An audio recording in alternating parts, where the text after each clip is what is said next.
ان کی بنیاد پر نہیں، بلکہ سوچنے سمجھنے کی بنیاد پر ہے۔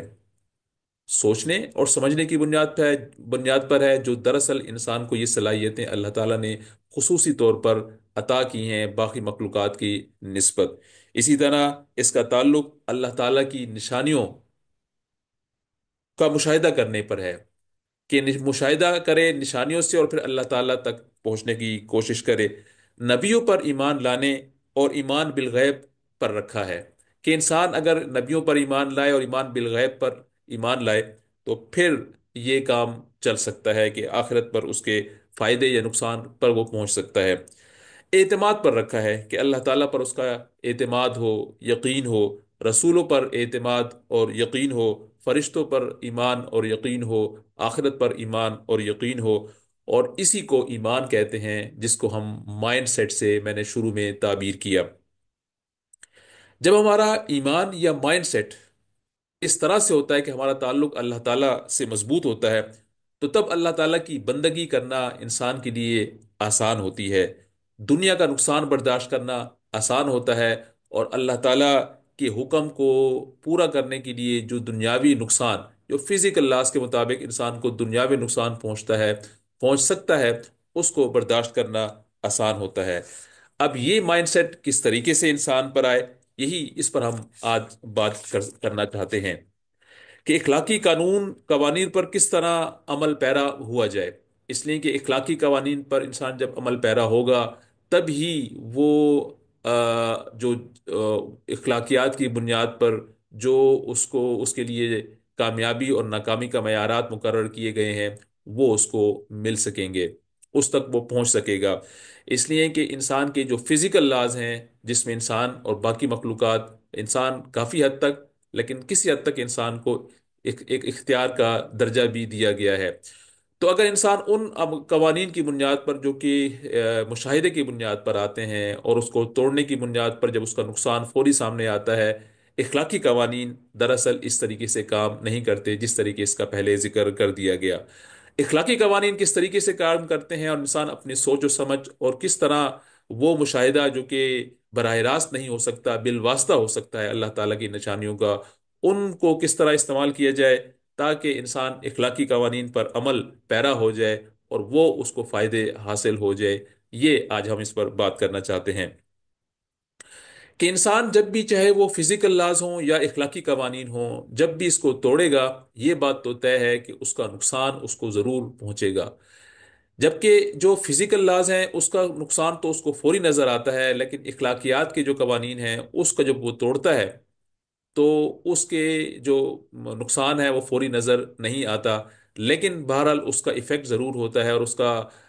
فائدہ جو ہے یا نقصان، وہ فائدہ بھی اور نقصان بھی وہ فوری بہرحال نظر نہیں آتا۔ یہ فوری آ بھی سکتا ہے اور فوری نہیں بھی آ سکتا، اور اس دنیا میں آ بھی سکتا ہے اور اس دنیا کے علاوہ آخرت میں بھی اس کی بات جا سکتی ہے۔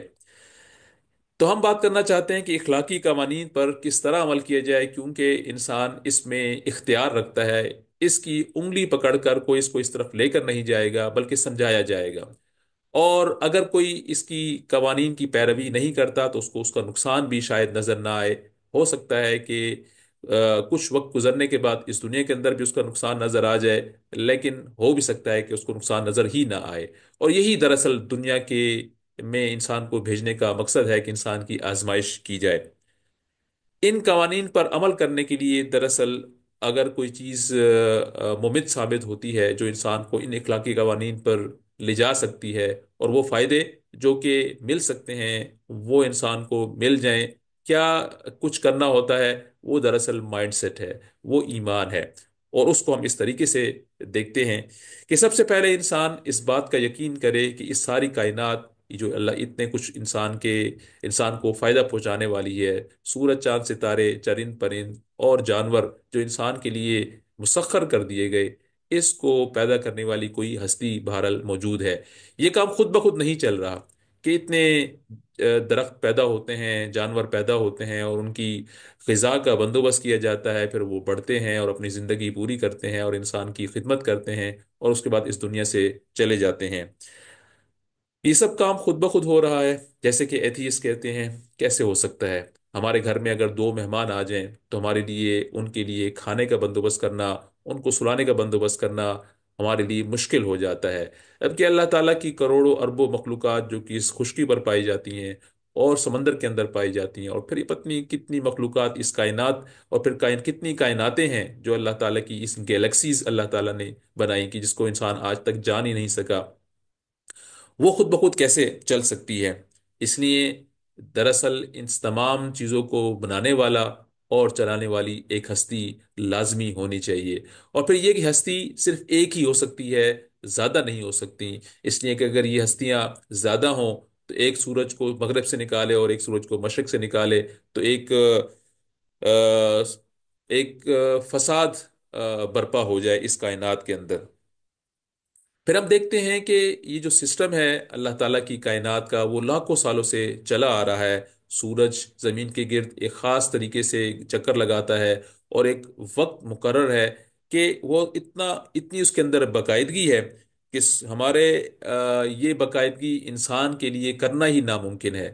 سوچیں کہ آج 29 مارچ 2025 ہے، اور 29 مارچ 2021 میں بھی سورج اسی ٹائم پر طلوع ہوا ہوگا اور اسی ٹائم پر غروب ہوا ہوگا ہمارے سائنس کے علم کے مطابق۔ تو یہ باقاعدگی تو انسان بھی نہیں کر سکتا، اگر سب کچھ پلاننگ بھی کر لے اور کہیں اس نے پہنچنا ہو یا کہیں سے نکلنا ہو تو یا تو وہ وہاں پہلے پہنچ جائے گا یا بعد میں پہنچے گا۔ تو یہ تو بہت ہی مشکل کام ہے کہ انسان بالکل اسی وقت پر پہنچ جائے، لیکن اللہ تعالیٰ کا پورا نظام ایسے ہی چل رہا ہے کہ جس چیز کے لیے جو وقت مقرر کیا گیا ہے، جتنی عمر مقرر کی گئی ہے، وہ چیز وہاں اس جگہ پر پہنچ جاتی ہے۔ اللہ تعالیٰ نے پھر یہ نظام بنانے کے بعد ان کے درمیان ایک توازن بھی قائم کیا، اور اس توازن میں کوئی گڑبڑ بھی نہیں ہوتا، ہر مخلوق اپنے اپنے ذمے کی جو ذمہ داری ہے وہ ادا کرتی ہے۔ اس طرح اس کائنات کا اس کائنات کو وجود میں لانے والی صرف ایک ہی ہستی ہے، اور وہی اس کائنات کو چلا بھی رہی ہے۔ سب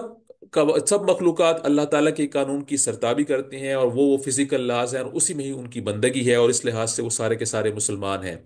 اور جہاں جہاں اس انسان کا اختیار موجود نہیں، وہ بھی چاہے اس کا تعلق کافر سے ہو یا مسلمان سے ہو، اس معنوں میں وہ شخص بھی، وہ انسان بھی مومن ہی ہے، کیونکہ اللہ تعالیٰ کی وہ نافرمانی ان معاملات میں کر ہی نہیں سکتا۔ یہ حکم جو اللہ تعالیٰ پوری کائنات کے اوپر چلا رہا ہے، اس کے لیے طاقت کے علاوہ علم بھی درکار ہے۔ کائنات کو بیک وقت دیکھنا، تمام مخلوقات کی ضروریات کو جاننا، بیک وقت سننا اور ان کو جواب دینا، یہ تمام مخلوقات کے لیے اگر کوئی ہستی اگر موجود ہے، وہ اللہ تعالیٰ کی ہی ہستی ہے۔ انسان کی تباہی کی وجہ کہ انسان اس عظیم کائنات کا بھی حصہ ہے، جس میں کچھ قوانین تو اس کو فزیکل لاز والے فالو کرنے پڑتے ہیں، اور وہ اس کی سرتابی نہیں کر سکتا، اور اس لحاظ سے وہ کافر ہے یا مسلمان ہے، وہ اللہ تعالیٰ کے ہاں سرتابی نہیں کر سکتا، تو وہ عقیدے کے لحاظ سے بہرحال جو بھی ہو وہ اللہ تعالیٰ کے ہاں مسلم ہے اور فرما بردار ہے۔ لیکن جیسے ہی اللہ تعالیٰ کا وہ وہ کائنات یا وہ رول جہاں انسان کو اختیار حاصل ہے، وہاں انسان جب اپنے اختیار کا ناجائز استعمال کرتا ہے، اپنے سمجھ کو استعمال نہیں کرتا، اور اپنی اخلاقیات کے قوانین کو چھوڑنے کے بعد وہ شیطان کے نقش قدم پر، اپنے نفس کے نقش قدم پر چلنے کی کوشش کرتا ہے، تو اب اس کے اندر بدامنی پیدا ہوتی ہے، اس کی کائنات کے اندر خون خرابہ پیدا ہوتا ہے، نا انصافی ہوتی ہے۔ اس وجہ سے ہے کہ آدمی نے اپنی زندگی کی حقیقت کو، اپنی حقیقت کو اور کائنات کی حقیقت کو، اس کے خلاف چلنے کی کوشش شروع کر دی، کہ ساری کائنات اللہ تعالیٰ کی فرما برداری کر رہی ہے، اور انسان اللہ تعالیٰ کی نافرمانی شروع کر دیتا ہے۔ انسان اپنی آنکھیں اگر بند کرنا چاہے اس حقیقت سے تو کر نہیں سکتا، اور یہ مشاہدہ بھی انسان اپنی دنیا کے اندر بڑی آسانی سے کر سکتا ہے، کہ انسان سوچے کہ میں ڈرائنگ روم کے اندر ہوں اور میں کھڑکی سے باہر منہ نکال رہا ہوں تو مجھے کوئی مسئلہ نہیں ہوگا، لیکن دراصل وہ ریلوے کے ڈبے کے اندر کھڑا ہو اور باہر سر نکال رہا ہو، تو وہ اس اپنے ریلوے کی جو اس کا سفر چل رہا ہے، اس کو ڈرائنگ روم سے اگر آنکھیں بند کر کے اس بات کو سمجھے تو نقصان اٹھا سکتا ہے۔ اللہ تعالیٰ کی کائنات میں انسان اگر نافرمانی کرے تو اللہ تعالیٰ کی کائنات میں کوئی فرق نہیں پڑتا، کوئی کمی نہیں آتی۔ کائنات میں جتنی قوتیں کام کر رہی ہیں سب اللہ تعالیٰ کے حکم کے زیر اثر ہیں۔ جب انسان اللہ تعالیٰ کی کائنات میں بدامنی پیدا کرتا ہے، نافرمانی کرتا ہے، تو دراصل اس کا نقصان اسی کو ہوتا ہے، نہ کہ اللہ تعالیٰ کو۔ اسی طرح جو دوسری جو اخلاقی قوانین کے تحت جو دوسری چیز آتی ہے وہ رسولوں پر ایمان ہے، کہ رسول دراصل یہ جو اخلاقی قوانین ہے جیسے کہ اس کا ذکر کیا گیا کہ ان کی بنیاد مشاہدے پر نہیں، اس کا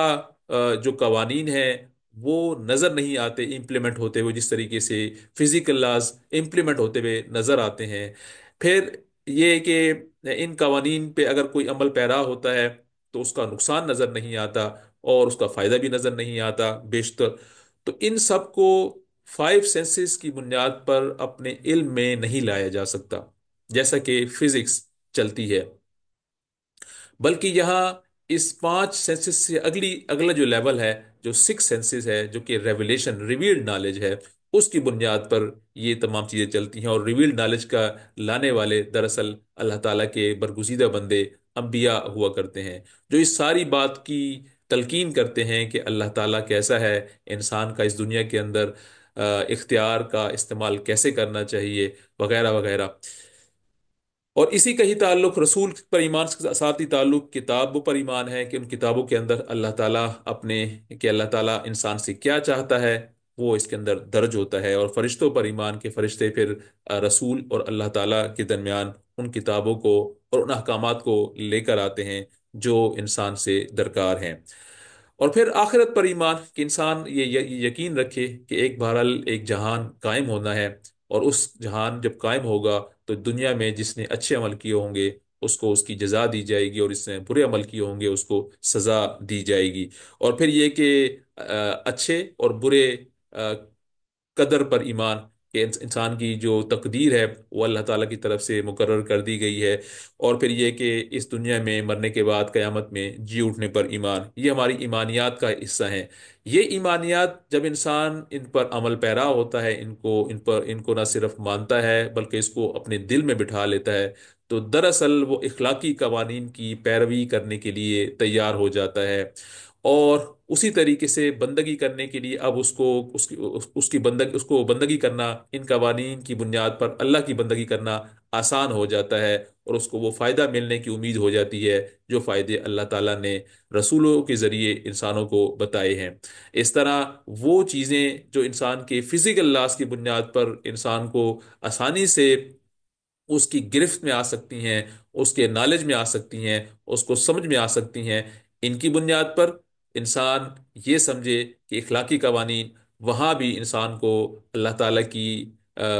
قوانین کی پیروی کرنی پڑے گی، جس طریقے سے فزیکل لاز کی وہ پیروی اس دنیا کے اندر کرتا ہے۔ جب انسان ان دونوں قوانین کی پیروی کرتا ہے تو دراصل اس کی کائنات کے اندر امن قائم ہوتا ہے، اس کو فائدہ نصیب ہوتا ہے، اور ناانصافی اس دنیا سے ختم ہوتی ہے۔ اللہ تعالیٰ سے دعا ہے کہ اللہ تعالیٰ انسان کو اور ہمیں، اللہ تعالیٰ ہمیں جس طریقے سے ہم فزیکل لاز کی پابندی کرتے ہیں اور پابندی کرنے پر مجبور ہوتے ہیں، اس طریقے سے اللہ تعالیٰ ہمیں اپنے سوچ و سمجھ کو استعمال کرتے ہوئے اخلاقی قوانین کی پابندی کرنے کی توفیق عطا فرمائے۔ سبحانک اللہم و بحمدک اشہد ان لا الہ الا انت استغفرک و اتوب الیک۔